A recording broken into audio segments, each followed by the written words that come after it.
It's one of the best days of the week. Travel Tuesday. A big trend right now is conscious travel. Travel expert Kinga Philipps just got back from an African safari that explored that topic. Kinga, always great to see you. We always get so jealous when you share your trips with us. Tell us, though, exactly what does conscious travel mean? Well, so in my exploration of travel trends in 2025, conscious travel is really a big one. And essentially what that means is it's taking your tourism dollars and putting them towards brands, destinations, and outfitters that have an ethos about them that respects the land, the wildlife, the people, and the culture where you were heading. So it's really about using your money wisely. And that's obviously important anywhere you go.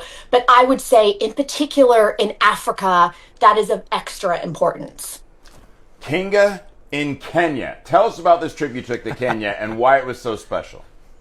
This trip, you guys, was amazing, and Megan knows because she was getting my 10-minute voice notes as I was so excited about everything. So I was there working with a company called Saruni Basecamp, and these are these spectacular, beautiful camps. So you are certainly not missing out on the luxury aspect of this. They are gorgeous. I went all the way from Samburu in northern Kenya down to Maasai Mara in southern Kenya. Obviously, these camps are gorgeous, but what really makes them so special is the ethos behind them. And there are 3 points that really stood out to me that made them extraordinary. So for one, these camps, there are 13 of them around Kenya, in the north and in the south, and 11 of them are set on conservancy land. Now, what conservancy land is, it means that this is land that is owned by the local tribes. So the Samburu tribes in the north, the Maasai tribes in the south, they own this land. So the people have a stake in the game.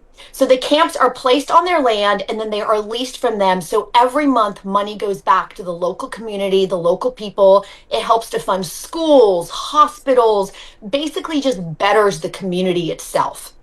And not only that, but I stayed at 4 of these different camps. 99% of the people who work there are all from the local region, from the local tribes. It's bringing jobs, and they promote from within. So that's really awesome to see, because a lot of these people will start out, they are trained as waiters, maybe as room stewards, and then they work their way up and they become managers of these properties. Now, the other thing that the Saruni base camps do so beautifully that I appreciated is they support women. And that is not entirely common in these regions. So elevating women from all the camps that I went to, several of them were managed by women. My guide down in the Naboisho Conservancy, this is it is so spectacular, was a lovely lady named Esme, and she was my safari guide. And she told me, she said, you know, the guides often are not desired to be women because a lot of the operators believe that women really aren't great guides. Meanwhile, Esme, I called her Eagle Eyes because this woman would see 20 lions up on a ridge and I would be like, I see nothing, and she would see everything. So she was a phenomenal guide. And the beadwork that you see here, the camps also support the women, this beautiful craftsmanship that they create, and then they sell them. 75% of that goes back to the women. They educate the women on finances. This is a beautiful setup that they have there where they are educating women, teaching women, giving them a space. And then the final thing that the camps do so well is they support the local culture and the traditions. So all the people who work there are encouraged to wear this beautiful attire. I got to train with these Samburu warriors. They taught me how to throw spears, how to make fire. So you're really encouraged to engage with the local community, to learn about the people, to learn about their ways, their culture, visit villages. It's really just an extraordinary experience. It's very immersive rather than just in and out travel. So conservation, a huge part of some of these experiences, I bet. What are some of the ways you witnessed the conservation system working?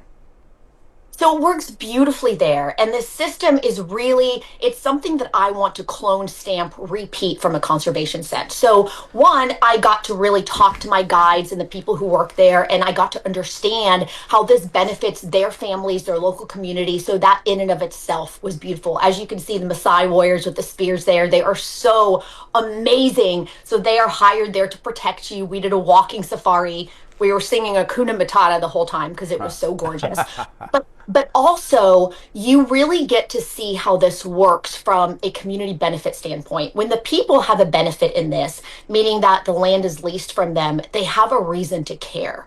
So I got to go to the Naboisho Conservancy, which was started in 2010 by Sven, who's actually the owner of Saruni Basecamps. And this is about 45 minutes away from the Maasai Mara, which most people know about, have heard of. It's one of the most famous safari destinations in the world. And Naboisho is right next door. It is really this hidden gem. It is so beautiful. And the way that works is he came in 2010, spoke to the local tribal elders, and the local elders decided to move their communities, their villages off of this land. The land is leased from them. They have a stake in the game, a reason to care about the wildlife. And now people get to go visit and enjoy this incredible wildlife corridor that's right next door to the Maasai Mara. And then the other place that I got to go to that I just fell in love with was up north in the Samburu region, and it's called Sera Conservancy. And this is a rhino habitat. They have white rhinos and black rhinos. You can do a walking safari there. And really the highlight here that's so extraordinary is they have 0 incidents of poaching as compared to like Kruger National Park in South Africa, which tragically since the beginning of 2025, this year, 2 months ago, they have lost 35 rhino in Kruger and they lost 19 more in December. Whereas here, because of the way this conservancy is set up, they've lost 0. Wow. Amazing. I'm supposed to ask you about highlights from your trip, but I feel like that's all I'm looking at. I mean, look at the line with the sunset. I mean, yeah. I mean, is there Everything. is there something even greater that you can tell us about? You guys, everything was a highlight. I mean, if you could hear these videos, that's me crying. Every time the elephants would show up, I would start crying because I was so excited. I fell in love with the cheetahs, the elephants. I mean, you are in a Disney movie. There are animals everywhere. It is so, so, so amazing. But if I had to pick a highlight, I would say that in the Sera Conservancy, where the rhinos are, there was this baby rhino, and I say baby, I'm doing air quotes. This is him right here. His name is Lojipu. And the story behind Lojipu is when he was 2 days old, he was left by his mother, and the rangers came. They checked him out. They thought maybe he had been abandoned. And then when the mother came back, because she could smell the humans, she did abandon him. So they had to raise him. So now Lojipu is 8 years old, and he thinks that the rangers are his family and the ranger station is his home. So he wanders over, and he came over to our truck, put his face on it, fell asleep, and started snoring. And he's the labradoodle of rhinoceroses. He's humongous, does not realize that he weighs as much as the truck, tried to rub his horn on it, basically almost ripped off the bumper.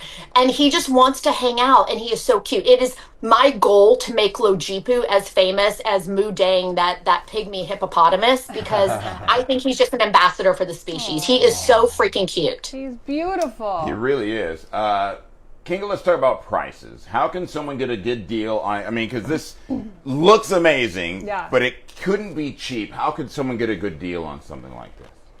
So actually, I was just texting Megan last night. I'm like, Megan, I was looking at all the prices of the safaris and we need to go. So I went during the low season or the shoulder season. So February is when I was there. That's the shoulder season. The prices are actually really decent. Now, if you want a great deal, the low season is March, April, May. And when I was actually looking at the prices yesterday, I kind of did a double take on how good of a deal it is. So when you go, it's usually per person per night, but what you have included are your game drives, all of your food, everything. And honestly, during the low season, you guys, it comes down to as low as $250 a night per person. Wow. Which for safaris, and I've done them before, they're usually about $1,000 a night. Whoa. So go during the low season, and really the highlight is you're not going to miss out because there are animals there all the time, and in the low season you're actually going to have less people. So that is like the deal of all deals, in my opinion. Kinga, what makes it the low season? Is it rainy? Is it hot? Like what makes it the low season? So the low season can be rainy, but you know what? That's okay. And when I was there was rain right before me, and they usually don't get rain in February, but they actually got a lot because, as we know, the climate is changing. But everything was really green, really beautiful. And no matter what, you're not going to miss out on animals. So if you want something that is more affordable, definitely go during the low season. You're still going to get all of the wildlife. And if you get a little bit of rain, that's okay. Right. Get some rain gear and call it a day. I love it. And that is great, $250. I was going to say, sounds like a steal. If you've ever done like an all-inclusive in like Mexico or Anywhere. somewhere like that, it's at least $150 per person. Yeah. So to go all the way to Africa for something like that, and everything is still included for $250, it sounds like a lot, but it's actually quite Pretty reasonable. amazing. Yeah. Pretty amazing. Very reasonable. Kinga, thank you so much. We're always jealous in the best way. Yeah, You for inspire real. us. In the best way. Yeah. Oh my God. You can get more information about Kinga by visiting kingaphilipps.com, or you can follow her on Instagram. Her handle is @KingaPhilipps. We'll be right back.